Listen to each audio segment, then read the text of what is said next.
Je suis Éric Bonche, mon parcours est classique. J'ai été professeur d'histoire, 5 ans, directeur de lycée et de classe préparatoire.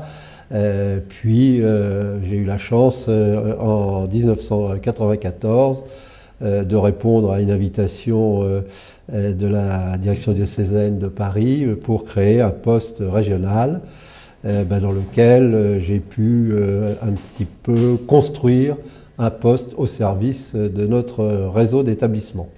Dans l'enseignement catholique, c'est la structure diocésaine qui est la structure mère et structure dirigeante.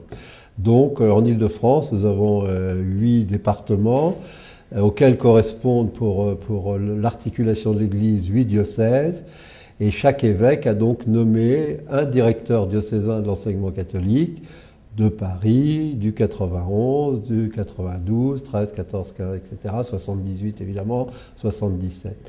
Et au fond, je suis titulaire d'un poste qui est transversal à l'enseignement catholique. Donc mes 8 patrons sont les 8 directeurs diocésains. Mais évidemment, l'un d'entre eux, le président du comité régional de l'enseignement catholique, est plus directement celui avec lequel nous proposons aux autres directeurs diocésains une politique régionale de développement. Ma chance, c'est que ce poste était une création, donc la logique était extrêmement simple.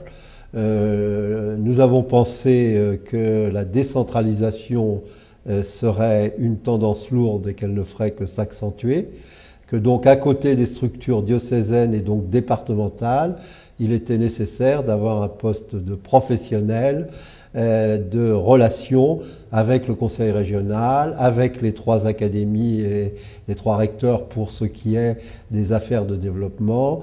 La deuxième chose, nous avons aussi pensé que la déconcentration serait très forte. Donc il était nécessaire aussi que l'enseignement catholique s'adapte à ces nouvelles structures déconcentrées de l'État. Je pense que ça, c'était une des premières intuitions fortes quand j'ai créé ce poste en 1994. La deuxième, c'est que nous avons supprimé les compartiments. Il y avait ici une direction du technique.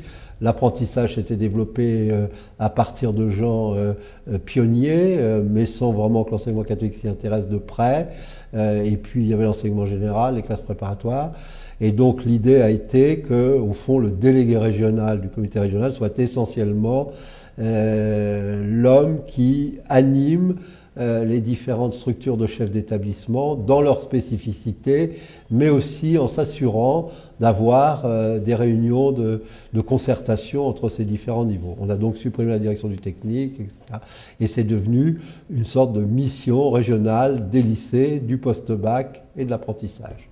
La véritable raison, c'est apporter notre savoir-faire à ces nouvelles formes de formation, qui avant étaient cantonnées à d'autres secteurs, les chambres de métiers. Alors, je suis directeur général du CERFAL, qui est le CFA régional multiprofessionnel de l'enseignement catholique, créé depuis l'an 2000. À l'origine, je suis un universitaire, j'étais professeur à l'université, formateur de professeurs, et puis directeur adjoint du FR, ce qui est mon parcours, je dirais, public. Ensuite, j'ai été consultant dans une grande organisation.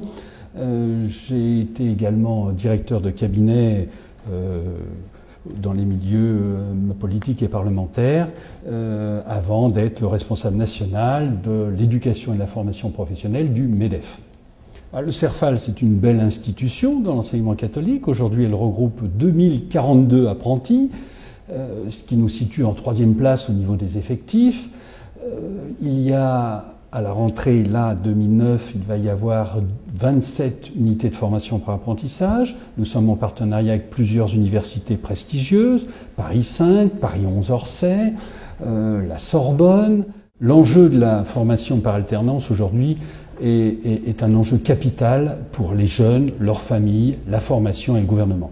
Ce n'est pas un hasard si depuis plusieurs années, le gouvernement essaye de développer les formations en alternance. La première raison en est que 80% des jeunes qui suivent ces formations, au minimum, ont un emploi dans les 6 mois. Et donc l'enjeu est d'importance, encore plus aujourd'hui, lorsqu'on connaît la situation du pays, les difficultés qu'il y a dans le cadre du chômage des jeunes. C'est pourquoi d'ailleurs le gouvernement a mis en place un certain nombre de mesures importantes pour essayer de favoriser le développement de l'apprentissage par des mesures financières, aide aux entreprises, des mesures aussi d'exonération de charges sociales intégrales, l'objectif étant d'atteindre en 2010 500 000 apprentis. Aujourd'hui nous en sommes à 437 000, 85 000 à peu près en Île-de-France. L'objectif est quasiment atteint, mais je dirais qu'il reste encore un peu d'effort à faire.